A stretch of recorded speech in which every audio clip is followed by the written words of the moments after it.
Good evening, El Paso. Welcome to Philosophic Dialogues from La Frontera, where we share the fun of the big questions with you. My name is Kim Diaz, and I'm a philosopher here at EPCC.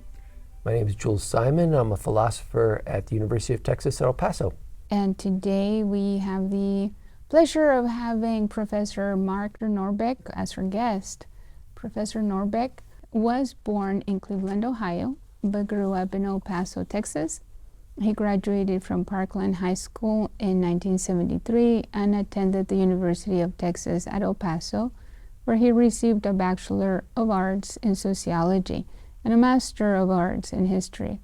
His master's thesis on the Episcopal Church in the Philippines won the Outstanding Thesis of the Year for the School of Liberal Arts and Outstanding Thesis of the Year for the Graduate School.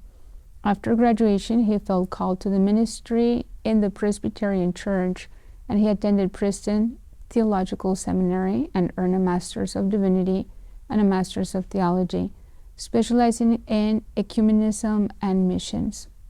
In 2006, he became a full-time professor at EPCC.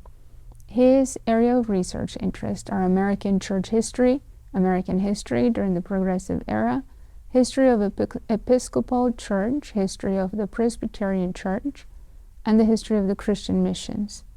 Professor Norbeck's hobbies include riding his penny farthing bicycle, collecting 19th century photographs, and early Edison Victrola and gramophone photographs and records, which he uses in his history classes.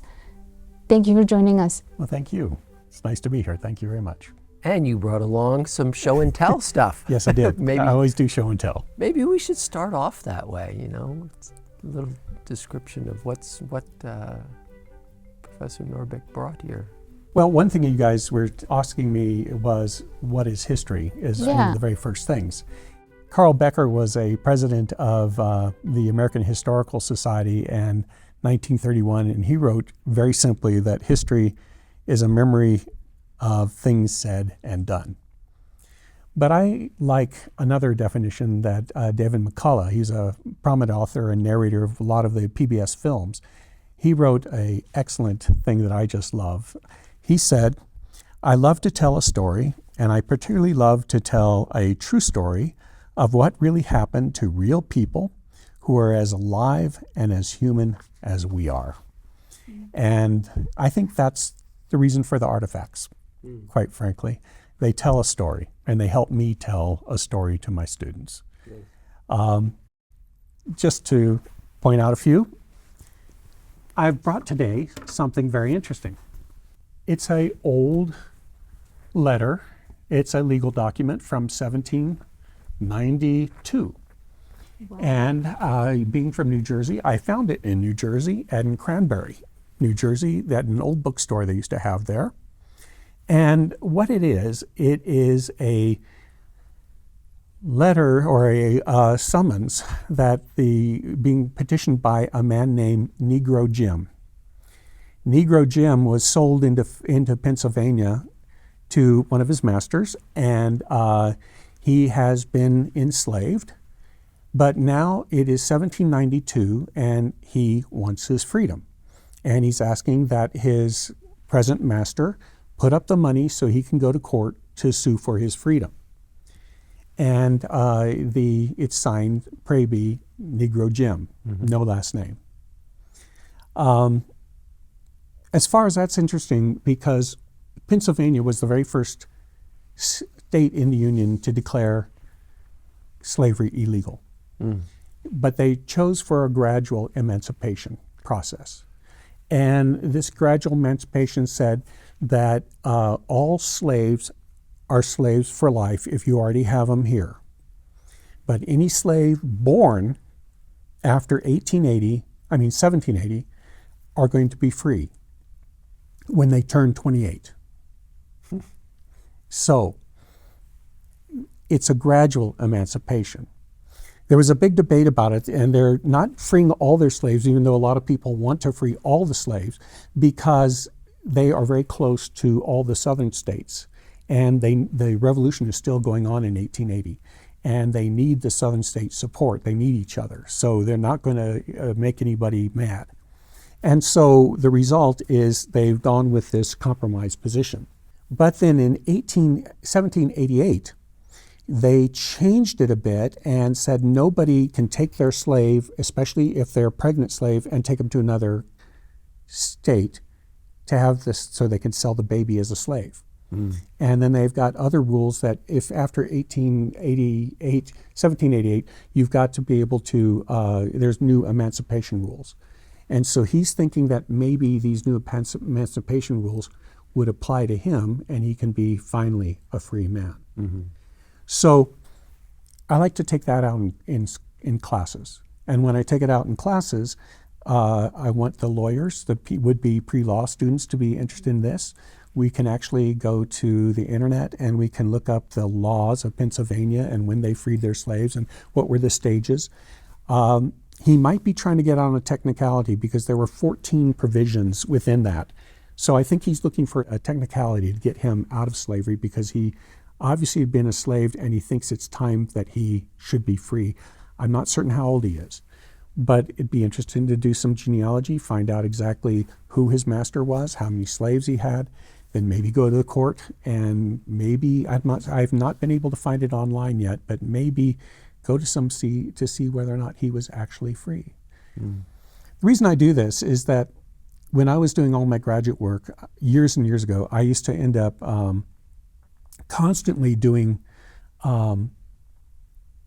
work on microfilm and microfiche. But then I got to go to the Library of Congress and I held the real thing. And then I went to Concord, Massachusetts, and I actually held the manuscript of William David Thoreau's Civil Disobedience in my hand. And there's something about the real thing that makes it come alive for me. And so when I show my students that, slavery is real. And it's a big problem. It still is, still always has been a major problem in the country. So let's see how they dealt with it at the time of the writing of the Constitution, and let's look at the issues surrounding it. And you've got an assignment. And hopefully it's something that they're actually doing as a historian. I want them to experience what it's like to be a historian because like archaeologists dig in the dirt, we dig in documents of all kinds and try to appraise them. Is this an authentic document? Is this who wrote this? When did he write it? Is all kinds of things you have to ask of the document before you can even get to what the actual text has to say. And additionally, how did he learn to write? I was wondering. Yeah, well, I'm sure he didn't write that. I'm sure that a lawyer must have written that for him. Because it has all the will be, and it has Negro Jim doesn't sound like something somebody would write for himself. I would think. I would think. Maybe he has. Maybe he's like Douglas and discovered a way to get educated, but I doubt it at this point. Why is it important to study history? It's everything we know. The present is an instant. Everything. In fact, everybody is a historian, whether you know it or not. It's as What do you simple as mean that. by that? When you look at your bank account, you're doing history research. When you ask your mom and dad, what was it like when you were growing up? You're doing history. When you're looking at a newspaper and there was a derailment in Palestine, Ohio, that happened 3 weeks ago, but we're doing the history of trying to reconstruct what happened. Now, the actual event actually happened, but we don't know exactly how that happened unless there were eyewitnesses, and the eyewitnesses have different perspectives. And all we can do basically is give an approximation of what it might be, but in a way we're trying to establish the facts. What is real and what isn't. And it changes because each generation asks a new question. And let me ask that question then. How does one establish facts when, if something is past and we have a perspective on it, is there going to be a perspective on the facts or the factuality of something? Always. Yeah. Always. I don't know if you've ever looked into like a biography of Abraham Lincoln. There are thousands of them. each generation produces a new one. And sometimes they ask completely new questions that nobody's asked before. Sometimes they ask questions in a new way, so that all of a sudden, and the culture has changed, and what's important about Lincoln has changed to us. For example, right now there's people questioning his understanding of slavery. Did he want colonization? Did he want to move African Americans out of the United States? Yes, he did. That was the political wise thing to do. Did he do it because it was a wise political movement, or did he really believe it? He might have believed it, but then he changed his mind. And the question becomes, what changed his mind? And quite frankly, I think it was the death of his son and his relationship to God that changed it. Because in the midst of all, he goes, what is God trying to do in this horrendous civil war? He lost his son in the middle of this horrible event, and people everywhere are losing their children to this horrible event. What does it all mean? If there is a God, he could stop it, and he could stop it right now. Why hasn't he done so? What is going on here? What is the will of God? That's an interesting perspective. That's an interesting way, or take rather, or way to interpret history, is that it's kind of like your investigation of, or our investigation of, the kind of general social developments at the time, but through the eyes or through the life of an individual like Lincoln. You know, and in what ways was his personal experience reflective of the decisions he made to address slavery?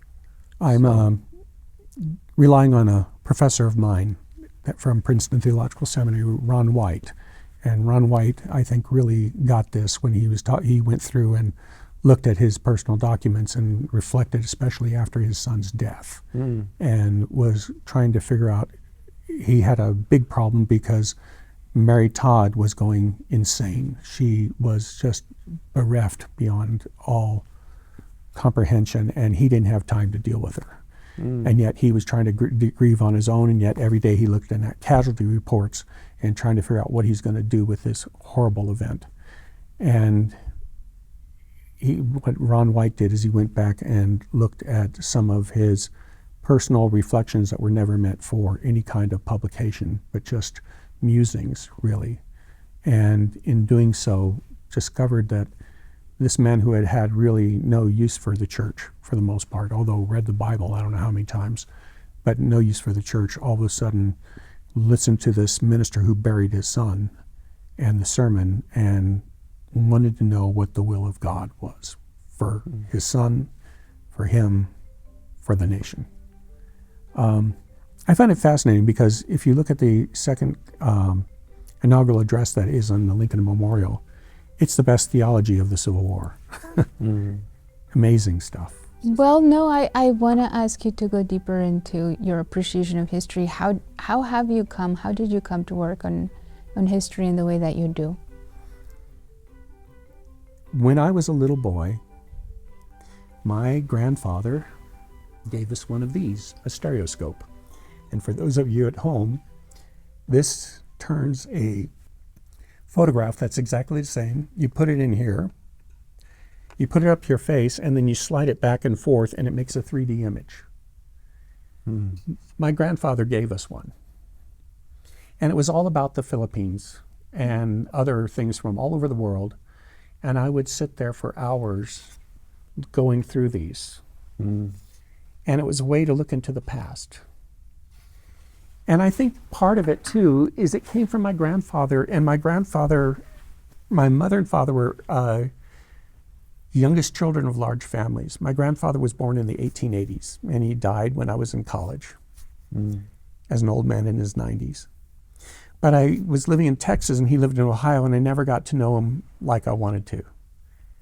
And I was living far away in an alien land, in the Mexican borderland. And all my family, when I'd go up there, were very different. And I wanted to know who I was. I think that still drives me. Who am I? Who are my people? Who are my ancestors? In many ways.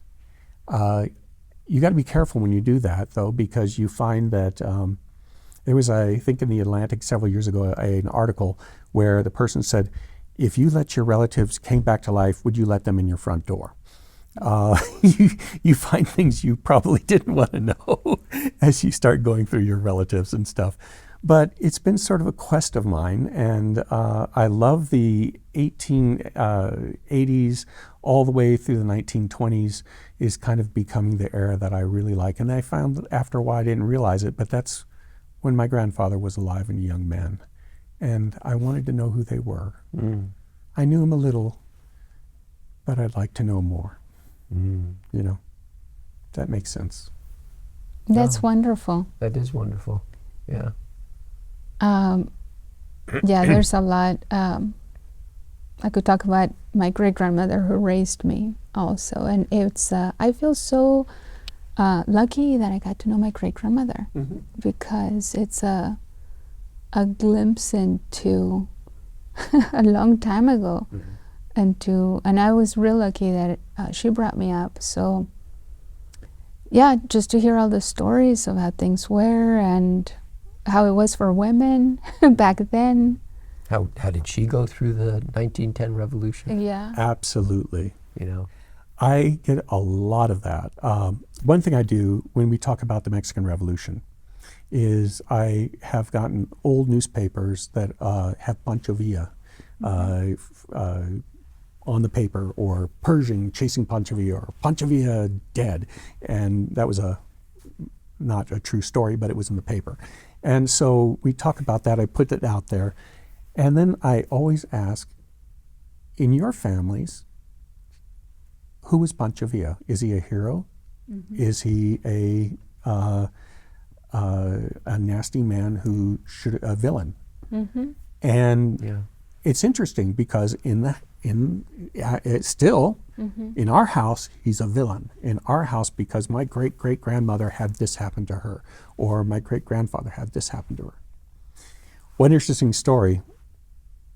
I was teaching in McGoffin Auditorium at UTEP, and I asked your students, I want you to do history. For once, our American history and El Paso and Mexican history all come together in you. And we're talking about the revolution that occurred and the borderland response to it all. And I asked, go home and ask your grandmother or parents, who was Pancho Villa to them? And one young lady came back with a stack of documents, old letters. And I said, what's that? And she said, my great-great-grandmother was married to my great-grandfather, who was a general under Pancho Villa. And Pancho Villa had about 25 wives or so. And I think it was the third one was that lived over on Prospect Street, 2 miles just down from the campus. She said, my great-grandmother and that Mrs. Villa were best friends. And here's all their letters. oh wow, yeah. And I told him, copy those. I said, where do you have those? In the back of a closet. Well, get them out of there because they're a national treasure. And I said, if you want your PhD in history, there it is. Because that's not been seen by anybody. And you have a national treasure there. You take care of those. And if you don't want them anymore, get them to an archive or get copies to an archive and you keep the originals, but get those to somebody who could appreciate them. But I think you ought to maybe think about being a history major. And so she was dumbfounded. I've had some bring a photograph, man on a slab like this. And he was dead in Juarez. And so we only have this picture because that's my great-great-grandfather who was killed in the Battle of Juarez, and that little boy is my grandfather. And that's the only picture we have of him as a child. And so I've discovered that if like the PBS Roadshow would come here and do nothing but Pancho Villa and the Mexican Revolution, I think we would find a treasure trove of all kinds of new sources that historians have never seen before. Yeah. Because I've been amazed at how many stories have come in and artifacts have come in just to show me. And that's another reason why I do this, because when I do all these artifacts, pretty soon the students start bringing in their stuff. And yes, you're a historian too. Yeah. I love that. Yeah, another This is so related inspiring. question. Yeah, Okay. another related question is, you could ask them, why does that street sign say Porfirio Diaz Street? Exactly. I do bring that up because he was a villain. Why do you think Well, of that? it depends on who you ask, right? It Yeah, depends and on who you ask. everybody that settled in Sunset Heights were followers of his, Yeah. and they were in exile from Mexico. But then it's kind of interesting too. Why is there a little church over in that area when the cathedral is right over here? Right. And it's because they didn't allow Mexicans to go unless their skin was light enough to go to St. Patrick's. Right. So let's talk about discrimination and white supremacy in El Paso at the turn of the century. Oh, yeah. Oh, absolutely. And why is it named St. Patrick's rather than Our Lady of Guadalupe? Well, because a lot of Irish came through with the railroads. Right. Or you can ask a student, how did your high school get its name if you're from Bowie High School? Bowie High School. I have a friend right now who's got an 8th grader, and he is working on the Ku Klux Klan in El Paso. Yeah. And they got control of the school board, Right. and they named Bowie and Austin and all those things. Yeah. And almost got control of City Hall, not quite. Mm. But again, I love it because when history relates to their life, all of a sudden it's not quite an academic bore as much as it was. I mean, quite frankly, I think I could sit and actually just talk in a monotone and put most of them to sleep. But I do that. But I think these kind of things punctuate it and try to get them. I find them. I call them my fish hooks. Mm-hmm. See And if they I take the gotcha. bait. I got you. I got you. Yeah, And yeah. you're interested, and you're interested, and you're interested. And I guess you do this because, I mean, you're in philosophy because you love it. This is Yeah. something, you're never going to make a fortune at it. I was like, yeah, no, we're in it for the money. No, right. we're not in it for the money. We're in it for the enthusiasm, for the love of it, and for what it the means. love but of also, wisdom. But it also tells us who we are. I mean, I think we're all on a quest to see who we are, aren't we? Yeah, that was really interesting that you said that. But I wanted to know who I am. I want to know about my past. Yeah. And that is, philosophy allows us to explore that, our own identity. What is identity? And so does history. And so I wanted to ask, what do you think is that border between philosophy and history? Because both allow us to find out. They give us the space to research Yeah. who we are, right? Mm-hmm. So what might the border be? What is la frontera between history and philosophy? I have a hard time not thinking that you guys are doing history. You start with Aristotle and Plato. You go all the way through Nietzsche. You go through all these folks. You guys are doing history every time you do philosophy. Mm-hmm. Every time you pick up a history book, you're reading and you're coming up with your own theories, but you're having to do history before you can, that's your base. Yeah. I find that history's in everything, and I love the fact that we have intellectual history. I love the fact we've got a women's history, we've got Hispanic history, but then it all bleeds together, and that's why I love your discipline, because behind it all is an idea, or ideas, that created civilization, and make us a civilization, make us a people. And there's underlying philosophies and beliefs permeating everything we do. And that's your job. Well, speaking of our job, I just finished, it's interesting you mentioned Hegel at the beginning, because I just finished translating a book called Hegel and the State. Oh, okay. And it was written by this German Jewish philosopher in the early 20th century, your area, your time period. But under the leading German historian of the day, Friedrich Meinecke. So he was one of Meinecke's prized students. And so his history, the book he wrote, which my son and I co-translated, explores the development, the genesis of and the development of Hegel's philosophy of the state through a historical biography of Hegel's development of that very theory. So it traces, it's this kind of fusion of philosophical and historical research. So it does exactly what you're talking about, looks at the kinds of ideas that Hegel came up with, according, but how he came up with them through his actual engagement with the people he was being educated by, or the events that were going on at the time. What was, at one point he was a tutor to a very rich family in Switzerland after he got his degree, and was working to try to make money. And so he got exposed to the kind of nepotism and corruption in Swiss politics at the time. And he says, this is exactly what's going on. And this is the reasons why Germany doesn't have, its own state today, because we're just this kind of nepotistic.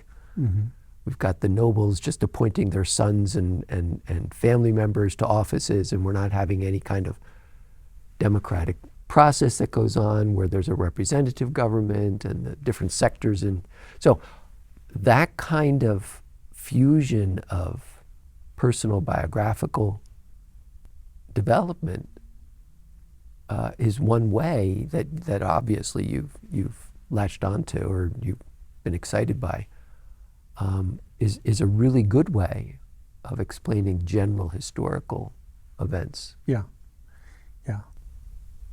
Who has is there like an Archimedean point, right? Can we trust historical accounts? And to what degree can we trust these historical accounts? The thing is, things happen. We know it. There's even eyewitnesses.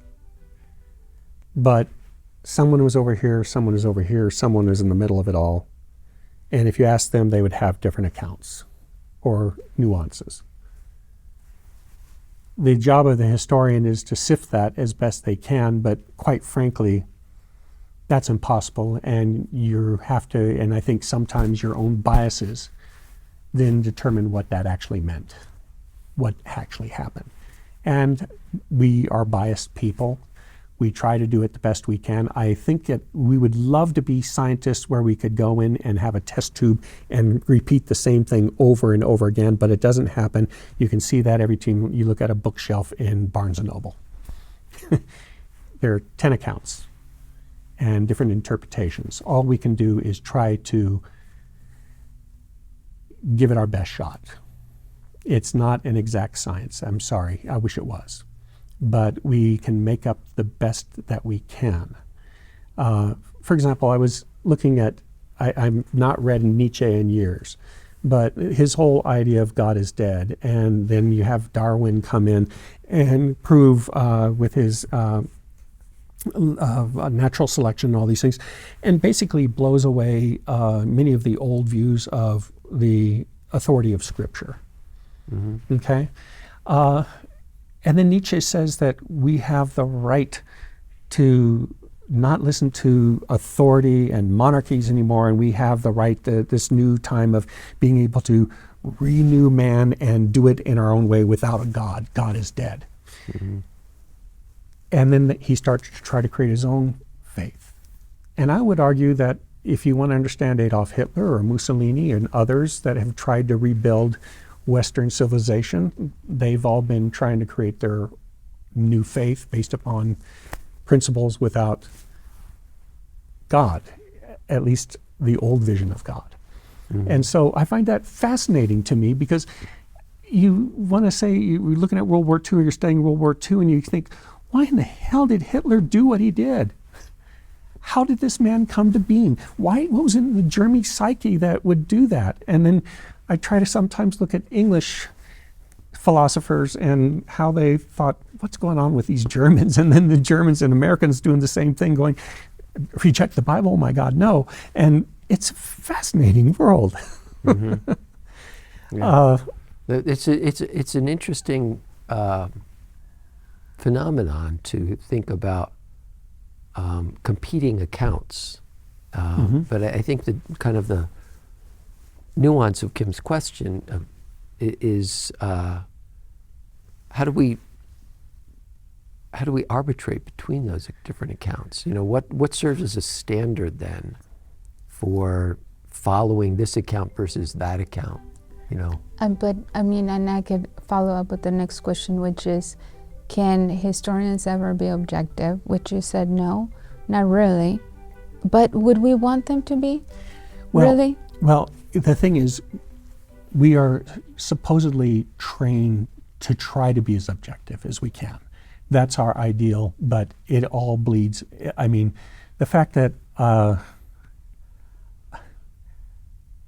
I, for example, am a Anglo-American whose family born in Ohio, and me trying to understand something that's going on in Mexican culture where my wife is Hispanic, and I don't understand it no matter what my perspective is sometimes. We try to be objective, but I think no matter what, the standard is to be as objective as you can, but it is ultimately impossible. I wonder if you hadn't had the passion, the desire to understand your grandfather, that bias to understand, you wouldn't have become a historian.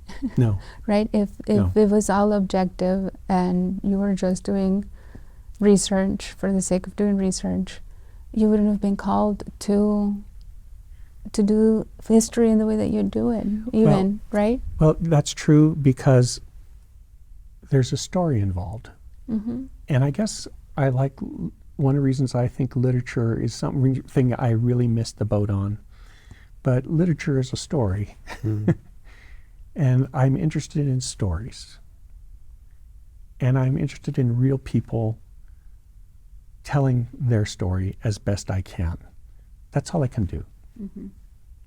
As far as what's right or wrong, I mean, we're fighting about this right now in our society. We've got the 1619 Project. Right. And that's one interpretation. But then there's scholarly historians saying, well, look here, you're leaving a lot out or you're not fully understanding the situation. And who's to say now, unfortunately, it's got politicized, and so it turns into a great big political mess. But I think you can hold people to academic rigor and say, have you done this? Have you looked at it this way? Have you looked at it this way? If you haven't, then it's time for you to go back and do it again, because it's not good history. Yeah, there's a critical element in doing it, I think, because, and I want to just take note of this point about literature and history, and that in some ways we do need to make distinctions between, say, literature and history, or even philosophy and history. Mm-hmm. Because in a literary account, there may be fictional elements mm-hmm. that we would not want to expect from an historical exactly. account, right? I mean, so because the historian is supposed to be telling it how it was. Yes, to the best of their ability. Yeah, to their best of their ability, but not making stuff up. That's right. Right? That's right. And so the fiction writer, can embellish mm-hmm. and make things up. I mean, there's exactly. reasons for that, mm-hmm. And why, a story can be told in the way it's told, or should be told in the way it's told, because the story itself doesn't quite fit what would the historical facts be. For example, one of the reasons why we developed storytelling as a phenomenon is to keep track of what's going on in the world. Mm-hmm. But it developed different kinds of skills mm-hmm. than it did in the historian's craft, where we wrote things down and could document them. That's right. Right? Storytellers originally came out of the verbal tradition. Exactly. And had a lot to do with memory mm-hmm. and cultivating memory, mm-hmm. right? As opposed to keeping track of evidence. Yeah. So that's the thing you were mentioning just previously. Did you check this? Did you check that? Did you check the archive? Did you talk to these other people? Mm-hmm. Right? The storyteller is not restricted to those. Exactly. There may be a hardcore historical element involved, right? Mm-hmm. So. Yeah. Well, a fact. Do we have to check? Do we have to do fact checking for some historians' accounts, like to make sure they're not fictionalizing things? Sometimes. Yeah. And that's why we have academic journals. That's Right. why we have thousands of books. That's why we criticize each other all the time. It's not a field for people that don't like to be criticized. Right. You put out your work, and then it's added to, it's subtracted to, and somebody else adds a new one as more information comes in. I want to bring it back to the 1619 project. Mm-hmm. And the question is, for minorities and women, how is learning about their history significant beyond studying the traditional Western narrative? Why is there such a problem with that? With seeing it as additional information? I think that is a remarkable new field that is opening up, and I'm glad it's here. But I think it's still in its infancy. I guess the world had been dominated by men and male historians and white male historians for years and years, and we didn't even bother to ask the questions that women have raised since they've come into the field in large ways now. I'm always interested in this because I love to study Christian missions. And you can't do Christian missions without women. You can't do church history without women. The men might have been spokesmen as the preachers and all, but without the women, no church would exist. And the fact is, and I find it interesting how many women went out to explore and to get involved with different cultures, but it was the women that oftentimes responded first to the Christian missionaries and eventually followed in their footsteps and maybe never gained the faith but became nurses and other things that Western civilization brought. I am not a female historian at all, or I try to understand this is kind of a new area for me too. But I think you've raised a very interesting point that they have been neglected in the field. I think there's been a lot of good work done recently within the last 20, 30 years. But there's a lot more that has to be done, without a doubt. I think we're just starting to scratch the surface. And this whole idea that women are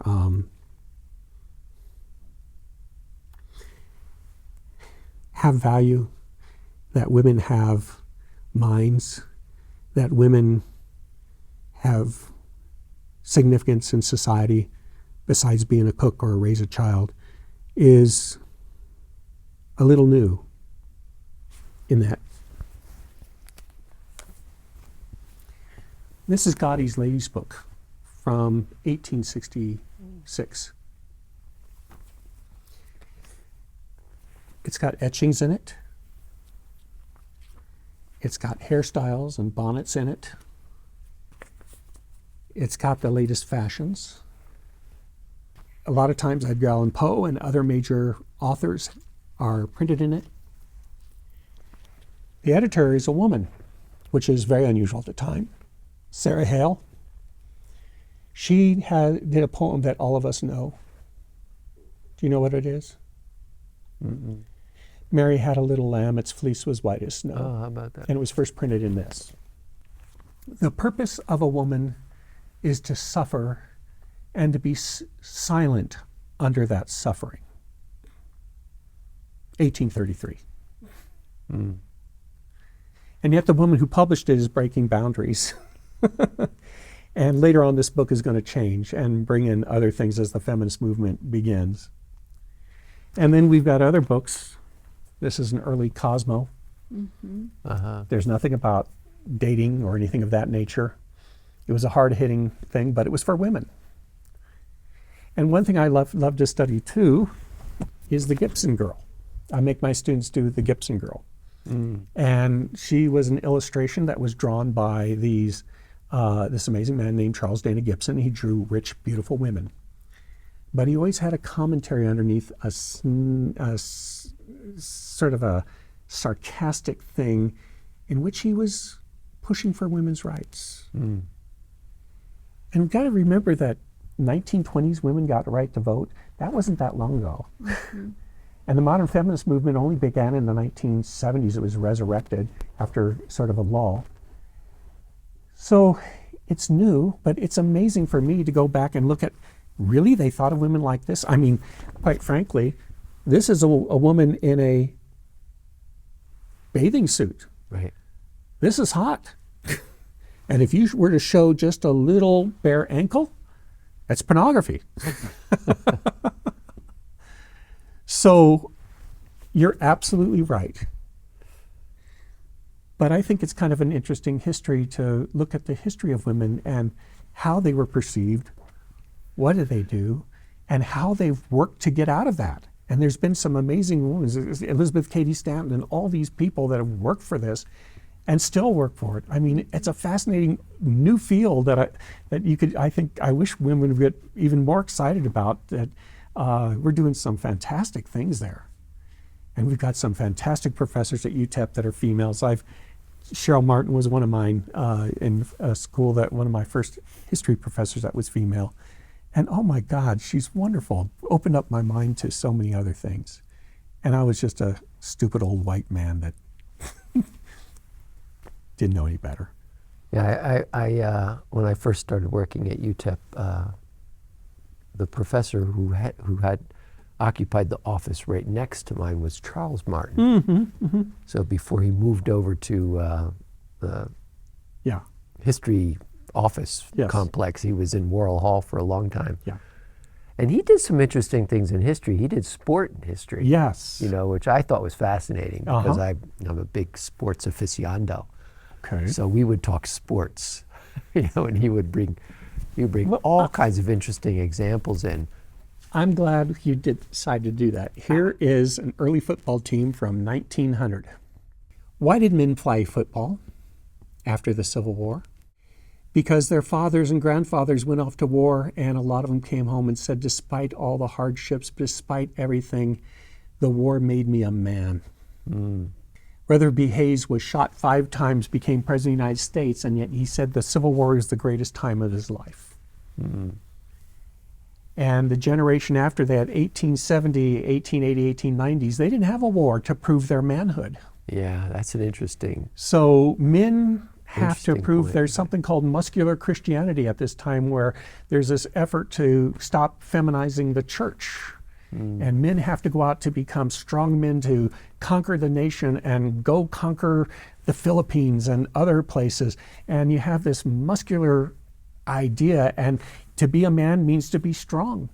It means to be tough. It means to stand up to danger. And you could get that on a football field and prove your manhood. Yeah. Where you couldn't do it with other things. And because this stuff was downright silly dangerous. No pads. No helmets. No helmets. Right. If you had a helmet, that was considered, well, sissy. I don't know about you, but when I was in high school, we had this interesting phenomena where I was in the band, and the ROTC challenged all the band boys to a football game. So we went out and had a sandlot football game, and we did not wear any apparel whatsoever, but it was tackle. And we hurt each other. Mm-hmm. We broke noses. We damaged each other terribly. And I remember after, it was the most fun I'd ever had. Mm-hmm. There's something about the male. Well, similarly, when I was a grade school boy, we would play pickup football games. Yes. And a dozen or so of us would get together, maybe 20 of us or whatever. We'd meet in some empty lot. And I grew up in the country, so there were a lot of empty places. But we would play without pads and stuff. Yes. And I was a tall, skinny kid. Mm-hmm. I was like 6 feet tall and weighed 125 pounds. And I got knocked over and beat up so bad, I decided, even though my father wanted me to play football, I said, I'm not playing football. I'm going to go play soccer. We just had a new soccer team, and I decided to join the soccer team and play goalie. Huh. And it's best choice I ever made. I probably saved my brains. It was like, so what little brains I had left after getting them knocked out as a little kid. But same thing. Yeah. We didn't. All these little boys, were modeling themselves after these football players and just blasting and killing each other. And but I also said, remember "Not that for this me." is also a upper class thing, Yeah. university people. Yeah. And these are going to be the managers of the industries Oh yeah. that are exploiting all these immigrants. And you better be strong enough to take care of yourself if somebody confronts you. So you better get yourself in shape. Yeah.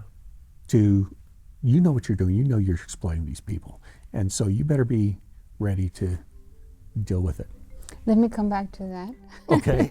The exploitation of others, immigrants and people of color. Mm-hmm. My next question, I mean, Mark, it's like, similarly to Jules, right? It's like, it is what it is. We all have different histories, but you find yourself, you being from El Paso, Jules has been here for 30 some years. And the question is, can people of color or different ethnicities learn about their history from white people? What does history tell us about this? I think, quite frankly, I think you can learn to an extent. But I really think that it would be best if you had Hispanics explore Hispanic history, African Americans explore African history. I think white people have done some really good stuff in preparing the way. But I have no idea what a black person even today experiences. I don't know the right questions to ask. I don't know the right connections to even begin to do that. I could explore it. I know, for example, Taylor Branch, for example, did some wonderful biographies, I think of 3 volumes on the biography of Martin Luther King Jr. Fantastic work. He's a white man. A couple others have done the same. But I think it does behoove black scholars to go in and to take a second look at all that and criticize and amend what they think. It's interesting, in philosophy, when I started, I wanted to do Latin American philosophy, and many of my professors told me that's not real philosophy. Yeah. And so, fortunately, I didn't listen, and I kept at it, and now it's a recognized field. But even that, right? It's like, well, that's not important history, or it's not real philosophy. So the need for women and minorities to deepen the work that has already taken place. That was especially problematic for you because you're coming out of here, El Paso Juarez, and you didn't have any models. There were no women with no Hispanic women with PhDs, no one doing Latin American philosophy here. I mean, you're kind of a path breaker in that sense. The first woman to get a degree in philosophy from here, the first woman to get a master's degree, I think. So those are all kinds of, I think, paths that are still being broken. Yeah, but then my teachers were white males, right? There were no, so it's interesting. And I'm thankful, right, that I had them and that they encouraged me. But I think that, again, I think it's neat that you're doing something new. And isn't that what scholarship's all about? Finding new and digging into it. Yes. And, well, my next question for you is, what is your favorite historical period or your favorite historical figure? And I have a sense, because you've mentioned it's like the end of the 1800s, right? Beginning of the... Yeah, and actually, I'm asking you, but I also want to tell you, that is also one of my most favorite. But I'll ask you first, why is it for you? And then maybe I can say why for me. It's so exciting. I think, again, I would go home to my family in Ohio, and they lived in these small little towns, and every time I went back, it looked like I was going back to the Victorian period. All the buildings, my parents and my grandparents lived in Victorian homes. At least one of them didn't, but the others did, and a lot of them rebuilt a bunch of old homes, and it just seemed like every time I went back into the past, and it just pervaded everything around me and who I was, and I wanted to know, who are these people? Where did I come from? And how does that still affect me today? How did that affect my father? and work on his personality, my mother's personality. Because, for example, I came here to El Paso, and I was raised with small town Ohio values. And everybody in my neighborhood was from the South. All white kids, but all from the South, from Mississippi and several places in Texas. And I remember when I first got to El Paso, one of the things that we had to do as children is my friend, his grandfather was a member of the Ku Klux Klan, and they were proud of that. And I had never heard of that. But what was interesting is every time we came out to play Cowboys and Indians, he'd wear a rebel hat and have a Confederate flag. And I was from Ohio, so I brought a blue hat and an American flag. And we had to compromise before we could play together and decide who our enemy was going to be. I hate to say it, it was the Indians. But at that time, we could compromise, and that would be the enemy so that we would not fight with each other. So I feel like when I went back home, back to Ohio, it was like, oh, now I understand things that I'm not understanding here. I mean, for example, what do you call a black person? That certain things were prohibited in my house, which was very common all around me. I'm not certain if I'm answering the question, but I feel like the culture thing is, I think going home back to Ohio, and the reason I got so excited about it is that it sort of became a fantasy world for me, in a way. For me, this era was, like studying the history of philosophy and that quest for certainty that we humans have had to know definitively the answer to all the questions. And many times we still continue with reductionist accounts, but with people like Nietzsche, with people like James at that time. William James. Yeah, dissolution with Hume before them, right? No, there is no ultimate truth that we have to figure this out on our own. Yeah. But didn't Nietzsche say that even though he could say there's a death of God, that wasn't really a good thing always, because we're going to have to create a new morality all that stuff. We are going to have to rebuild with a new understanding. And there have been experiments in doing that, like Marxism and Nazism and other sorts of things that have failed terribly. But they were still reductionist accounts. Yeah. They were still answers to the big questions, right? And this is it. This is it. It's all a matter of class. Yeah. You can reduce everything to class. Yeah, or economics. And I want to come back to the question, though. The question was, do you have a favorite figure or period? So we kind of know what your period is because you said it, 1880s to 1920s, that 40 years or so. And it's one of Kim's favorite periods, one of mine, because there was a lot of transformations or changes in how we thought about how do we know things? Well, what the whole revolutions in physics came about, quantum mechanics and things like that, relativity theory. But my question here is, there's kind of like an elephant in the room with respect to you as a historian, because you focused on Christian missions and kind of a Christian orientation to doing history. Yes. And so we know at the end of the 18th, or the middle of the 19th century rather, towards the end of that period, there was a historical form critical movement called the Life of Jesus. Yes. Theology. Albert Schweitzer. Right, Albert Schweitzer, right, and Strauss and people like that. And so how do you kind of like deal with that history, or that kind of history, vis-a-vis the whole phenomenon of the history of Christianity? That's been my life journey.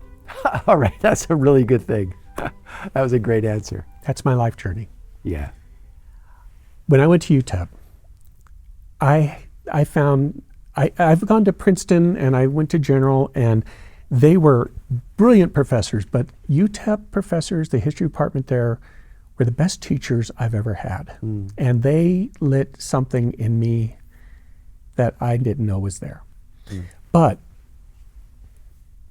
I read a book by Grant called A Historian's View of the Gospels. And it used historical criticism that came out of the German school to take apart the Gospels and view them as a document, any document, nothing sacred, nothing authoritative. They're documents. What stories are real, what aren't? And it caused a crisis of faith like I'd never experienced before. And I decided that I wanted to understand this conflict. My father was a physicist. And my father and I would sit up at night and talk theology, except he would talk, instead of God, he would talk about energy and light and all that stuff. And I would mention the fact that light is a major understanding of God in the Gospels. And so how do you take physics and all that to put it together? And we'd stay up till 2 or 3 o'clock in the morning trying to figure things out and realize we were just two dummies that didn't know what was going on, but never solved anything, but had a lot of fun. But after reading that, I started turning to looking at biographies and history, and I wondered, how did these people go out and give up everything they stood for in their lives, give up a comfortable life and go out there because of some belief that's kind of iffy if you look at the Gospels or do a modern analysis of it all? And that impressed me that they would do that. So I went to Princeton, and there we were taught the historical criticism. We tried to use the latest a way of using historical literary criticism and try to get the context in which those words actually probably meant at the time they were said. Or what did that story mean 3,000 years ago? Not today, but what did it mean 3,000 years ago? And does it even apply to anything we have today? Probably not. Some of it does, some of it doesn't. And so I found being a Presbyterian preacher is almost like being an intellectual, but at the same time, you've got to, when you are preaching, it's an audacious thing to say that you have the Word of God, and I'm speaking to the community, but at the same time, how dare you say something like that? I mean, who do you think you are? And so, in a way, I enjoyed it because I was a historian again, trying to piece together what I could in a week to present a sermon, and some of them were satisfying, some of them aren't. Yeah, I would think that it brings a kind of degree of humility in Very your much so. kind of preaching and Very holds much you so. back from being the arrogant know-it-all. I hope so. I mean, I always struggled with preaching terribly because it was such an audacious act. Well, speaking of audacious, we're at the end of an audacious dialogue with you, and we thank you very much sharing your life's journey with us. Thank you, and let me play you out. I've brought a Edison phonograph. That's a wonderful contraption. Invented in 1877 by Thomas Edison. He invented the music industry, he invented the motion picture industry, he invented the electrical industry, had over 1,000 patents to his name by the time he was done. And all my engineering students say, but Tesla. Yeah, probably smarter, but this guy knew how to make money. Yeah, I went to his factory as a school trip one time. Did you really? Yeah, it was great. How amazing. They showed us his bed he slept in. He slept in his lab or his workshop, right? Yeah. Well, I love to bring this into my students. And again, it's one of my hooks. But this is a World War I song. Here is the sheet music for it. People did not want to go to World War I. Wilson had just been elected. He promised he would never go to war, and then we're in war. Yeah. And these Edison phonographs were made, and over 1,000 songs were made. But I want my students to look at it, and the music students, I'm hoping, are enjoying it. I hope my graphic design students are getting interested by looking at the sheet music. I hope my engineering students always want me to pull this open and look at the mechanisms underneath and how is that powered. But we just want to hear. Okay. Over there, I'm coming everywhere. Do you know this song? I do. I grew up singing it. I know Mexican Revolution songs. Over there. All right, I'll leave It really is. It's. I had an uncle who was in the military, Yeah. so I grew up with some military songs. Yeah. Right. Well, thank you very much. I certainly Thank appreciate you, it. It's been a Mark. lot of fun. Thank you. Yeah, it's been a pleasure for us. Thank you so much to our crew, our producers, Professor Norbeck. My name is Kim Diaz. My name is Jules Simon. This has been Philosophic Dialogues from La Frontera. Please join us next time.